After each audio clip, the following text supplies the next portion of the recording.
జనాభా దాంట్లో అత్యధికంగా ఉన్నది మన బీసీ బిడ్డలే. అలాంటి బీసీ బిడ్డలు ఇవాళ నడి రోడ్డు మీదకి వచ్చి మా 42% బీసీ రిజర్వేషన్ చెయ్యండి అని మోడీ గారిని అడుగుతున్నారు. బీజేపీకి సిగ్గుందా అని అడుగుతున్నాను నేను. బీసీ బిడ్డలంటే అడుక్కోవాలా? ఇవ్వరా? న్యాయం చేయరా? అంటే మా శ్రమని దోచుకుంటారు, మా ఓట్లు గుచ్చుకుంటారు. కానీ పార్లమెంట్ లో బీసీ బిల్లు పెట్టి పాస్ చేయమంటే వెనకడుగు వేస్తారు. అయినా మేము విడిచిపెట్టాం. కాంగ్రెస్ ముందడుగు వేసింది, సాధించే వరకు విడిచిపెట్టే ప్రసక్తి లేదు. బీసీ బిడ్డలారా, తెలంగాణ ఉద్యమం అనేక కష్టాలు నష్టాలు పోరాటాలు చేశాం. ఫైనల్ గా సోనియా అమ్మ మనకి తెలంగాణ ఇచ్చింది, సాధించుకున్నాం. అదే విధంగా బీసీకి కూడా 42% రిజర్వేషన్ కూడా డెఫినెట్ గా సాధిస్తాం. వదిలిపెట్టే ప్రసక్తి లేదు. ఇవాళ నిజంగా బీసీ బిడ్డల గురించి చెప్పాలంటే చాలా తక్కువే, ఎంత చెప్పినా తక్కువే. మన భారతదేశం అభివృద్ధి చెందిందంటే దాంట్లో బీసీ బిడ్డల పెద్ద పాత్ర పోషించారు. వాళ్ళ సాక్రిఫైస్, వాళ్ళ శ్రమ, వాళ్ళ కమిట్మెంట్, వాళ్ళ త్యాగాలు ఈ భారతదేశానికి ఇచ్చింది. చేతి వృత్తుల కోసం ఎంతో కష్టపడ్డారు. చేతి వృత్తులు చేసుకుని ఎంతో సంతోషంగా బతికేవారు బీసీ బిడ్డలు. కానీ ఇవాళ కాలం మారింది. యంత్రాంగం కాలం మారింది.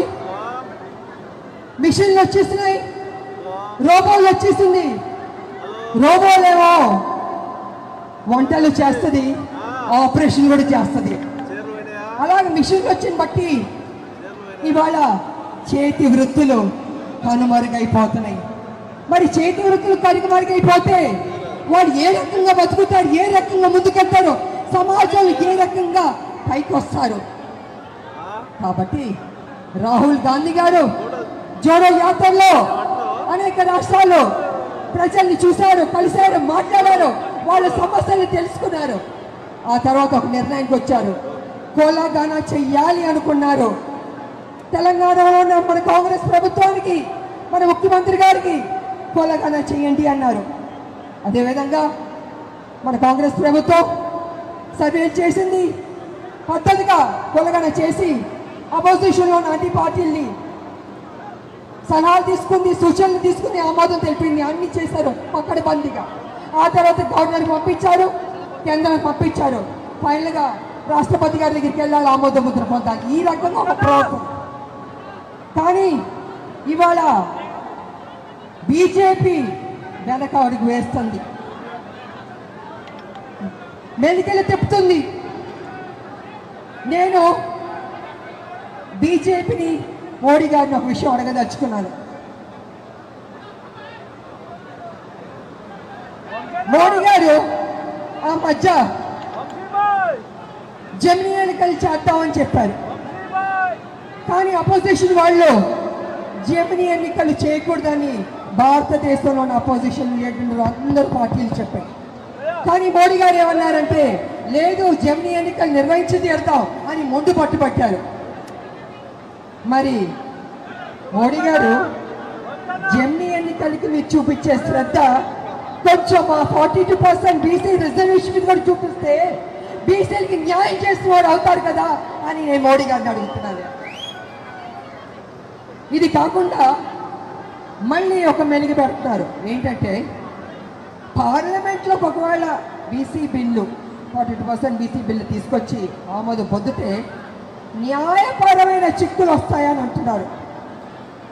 నిజంగా న్యాయపరమైన చిక్కులు ఉంటే మరి ఈ బీసీ రిజర్వేషన్ ఎలా అమలు చేస్తారు మోడీ గారు నేను అడుగుతున్నాను. నేను అదే అమలు చేసినప్పుడు 42% బీసీ రిజర్వేషన్ ఎందుకు చేయలేరు అంటే మీకు చిత్తశుద్ధి లేదు, చెయ్యాలని లేదు.